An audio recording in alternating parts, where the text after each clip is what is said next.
we had this project in the office that was for the EFF. It was what was it called? Open wireless. So tell me what open wireless is. So EFF for a while have had a campaign to get people to open up guest networks on their home Wi-Fi. Yeah. To allow other people to share internet. The aim is to provide more anonymity to people who use the internet. Huh. And they'd been doing that just for a while, just as an initiative to get people to do that off their own backs. But they wanted to take that a step further and look at making it to do a few things. So make it more secure, so that if people are borrowing your internet, they can't break into your network. Borrow your bank account details? Yeah, exactly. They can't borrow your bank account details while they're borrowing your internet. So make it more secure.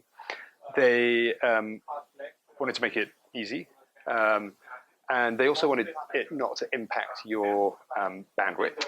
Gotcha. So they were doing some work. There was an interesting group who was trying to solve a problem that I don't fully understand called buffer bloat. That's, I remember hearing about that like a couple of years ago. Yeah, at least a contention when you've got big streaming files going through your.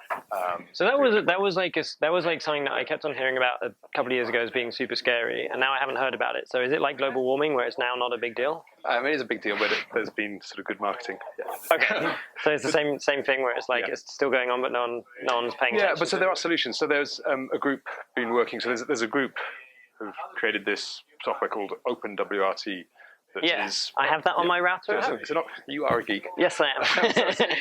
That's an open source operating system, sort of Linux based, for constrained devices like routers. Yeah. There's an experimental version of that called SerraWorks.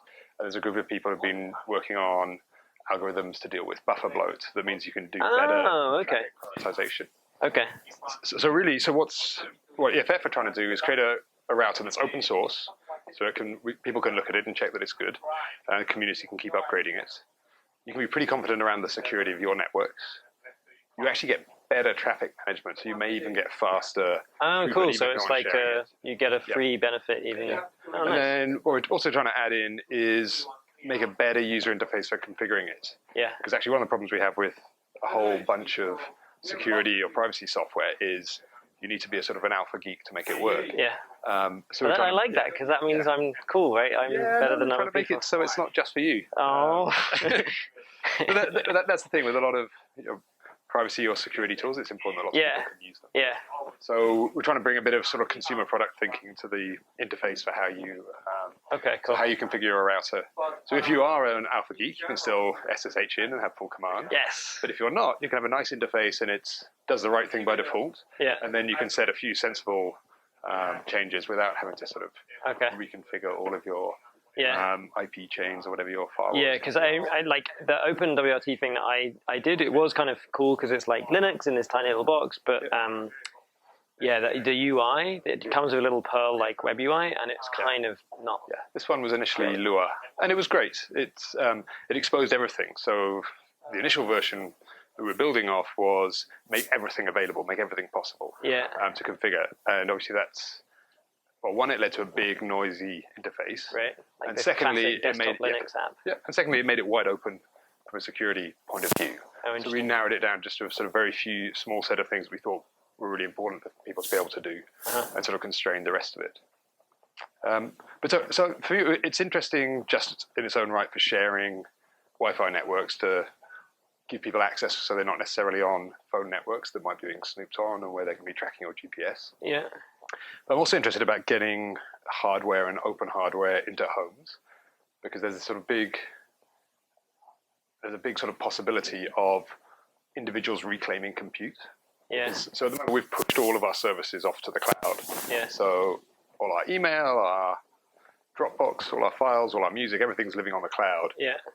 And other people can benefit from all the data around that. Yeah. So beginning to bring back some compute into the home, whether it's your wireless, but then beginning to look at potentially email, social networking, backup, file sharing. Yeah. Bringing that back under individuals' control is the beginning of re-decentralizing the internet. Yeah. Trendy way. Yeah. Cool. So it's exciting. Get involved. Cool. Can I install it on my router today? Yeah. So where it's at a. I can't remember what they've actually called it. I think it's a hacker alpha release. So it's. That sounds bad. Yeah, so it's early stages. It's still in development. Yeah. But it's now up on the GitHubs, and so people can download it, play with it, enhance it. There's still a roadmap of work going on to make it better and add features. Cool.